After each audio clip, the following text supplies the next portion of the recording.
What's going on, guys? It's your boy. Welcome back to another video. So today we're going to be talking about the movie that came out at the end of last week, The Creator. Modern Movie Review.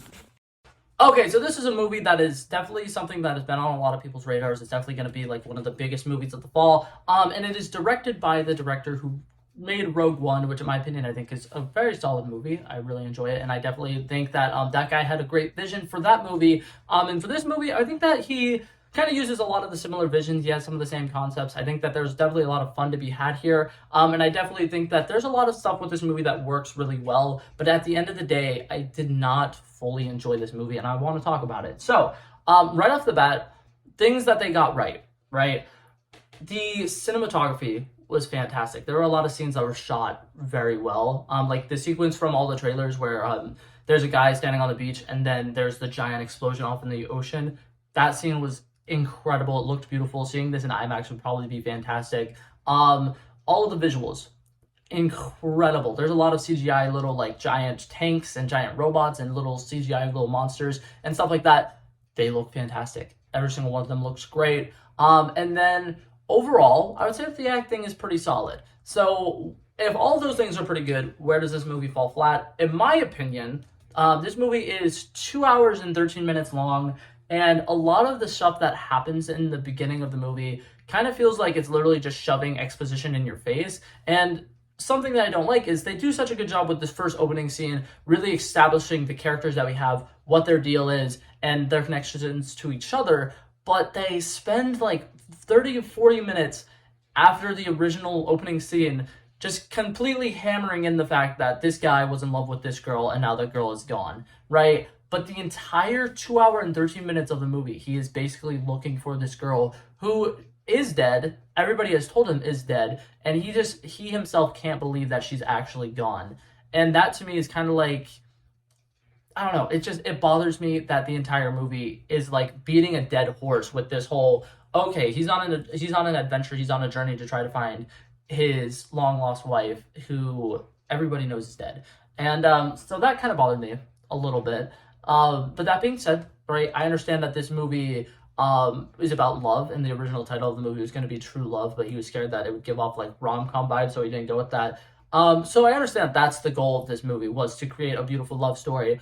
But in my opinion, it undermines so much more that goes on in the story, because all the stuff with Alphie being a little kid who just wants to be a kid but isn't really allowed to be that because everybody sees her as a threat or as a weapon and is trying to like, basically this movie does a great job of making like objectifying an actual thing, because there's now AIs who are trying to be human beings but can't be because people won't see them as human beings and they won't see them equally, which I think was great. I think that was fun. I think that all of the conflict with the AIs who are just trying to be human beings were fantastic. And I like the way that this, to me, resembles World War II insanely well. I think that this movie is essentially trying to be like a World War III hypothetical movie. And if that's what it was going for, it did fantastic. It made the Americans Nazis, basically, and it made the AIs the Jewish people. Because when you're watching this, there's a lot of sequences where it's like very clear that all the people who like AIs are willing to risk their lives to defend them. And they're basically doing like what happened back in World War II,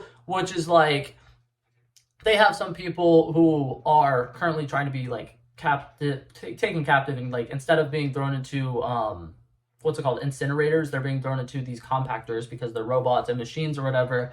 But for this movie, there's people who really love their robots and they treat their robots like family, so they're willing to hide them in like attics or basements or different underground labs and stuff like that. And that part of it is really fun to me. I think that where this movie works best is when it is just trying to be a war movie.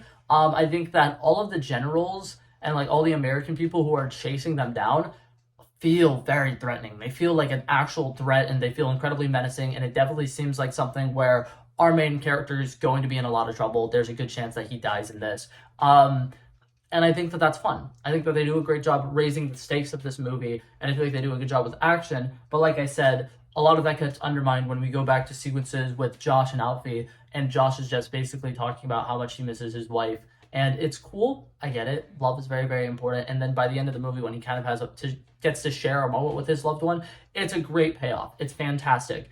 But for a movie that is 2 hours and 13 minutes long, I feel like it spends the majority of the movie focusing on something that I personally couldn't connect with and I didn't really care too much about, and kind of not giving us enough on some things that I did kind of want more of, which was AIs are human beings and they have personalities, they have more of a life, right? And every single interesting, compelling AI person that we meet in the movie basically like either dies immediately or appears to die immediately, and then we'll see them a little bit later on in the movie. And I low-key wish we got to spend a little bit more time with some of the individual AI people who've lived the majority of their lives as people who are now having to deal with these repercussions. Another thing that I have a problem with this movie is there are 4 or 5 times in the movie where there's something that's revealed to the main character that we as the audience probably should have already known, but everybody around me was kind of like shocked, and I'm thinking that they were supposed to be plot twists, but I was just so like hemmed in on what's going on that it didn't affect me. But one of the big ones is the fact that his wife was dead was like supposed to like set up like as if it was supposed to be like a huge plot twist, and it wasn't. Like, how is she going to survive what she survived? And especially if he's right and she is fully human, doesn't make sense, but that's okay. And then there was one where one of the AIs addressed to the Joshua character that the bomb that went off in LA was a coding error, and it was something that humans messed up, and it wasn't the AI's fault.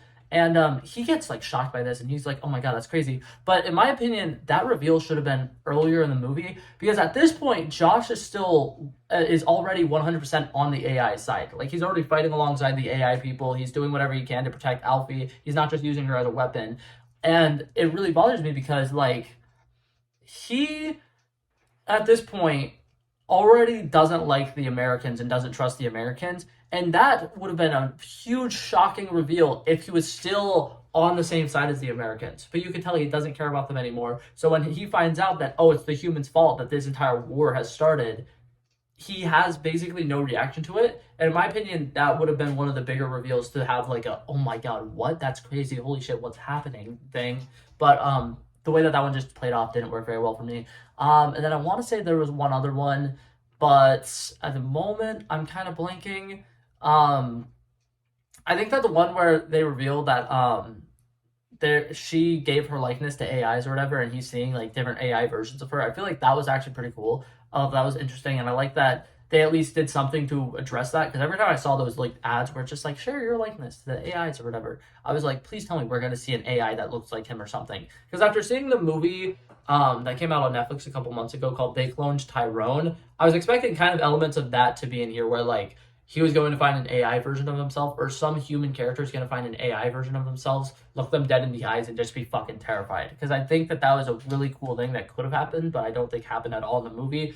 Now, that being said, the one plot twist that for me worked really well was when they revealed that she was the Miata. She was the person who created all of the AI, because that to me made their connection-ship and their relationship even more forbidden and even better, in my opinion, because his whole mission, for those of you guys who haven't seen the movie or don't know or don't remember, his whole mission was to go find the person who is Miata, who created all the AIs, and kill them. But when he goes onto this mission, he finds this girl, he falls in love, he goes a little too deep undercover that he basically like forgets that he's undercover. He lives his best life, he doesn't care anymore. And what happens is this girl who he's in love with, who he's been with this entire time, isn't just the daughter of somebody who created all the AIs. She is the person who created the AIs, which is why I think that the title, The Creator, works incredibly well for this movie. I think that reveal was the best, and it was fantastic, and I loved everything about that.